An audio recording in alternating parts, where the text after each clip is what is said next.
কালীগঞ্জে স্থানীয় জনতার হাতে 2 চোর আটক, পুলিশের হাতে সোপার্দ।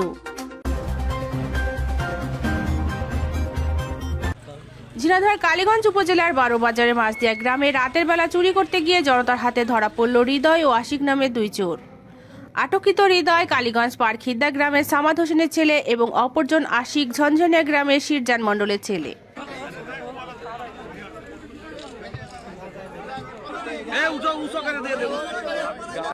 স্থানীয়রা জানায় শুক্রবার রাত 2টার সময় 12 বাজার মাঝদিয়া গ্রামের আকাশ মোল্লার বাড়িতে স্থানীয়রা তাদেরকে ঘিরে ফেলে। দীর্ঘদিন ধরে এই গ্রামে চুরি ডাকাতির ঘটনা ঘটে আসছিল।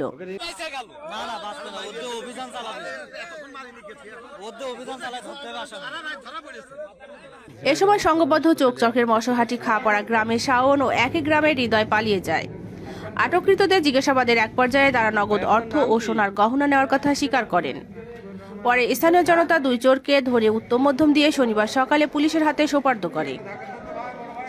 কালীগঞ্জ থানার ভারপ্রাপ্ত অফিসার ইনচার্জ শহীদুল ইসলাম হাওলাদার জানান, আমি ঘটনাস্থল পরিদর্শন করেছি। 12 বাজার ক্যাম্পের পুলিশ 2 চোরকে আটক করে থানায় হস্তান্তর করেছেন। আটককৃতদের প্রাথমিক চিকিৎসা চলছে। চিকিৎসা শেষে আদালতের মাধ্যমে জেল হাজতে পাঠানোর প্রস্তুতি নেওয়া হচ্ছে। 4 জন আর 2 জন কোথায়?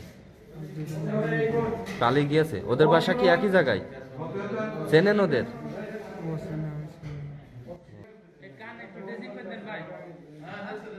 ও কানু হয়ে গিয়ে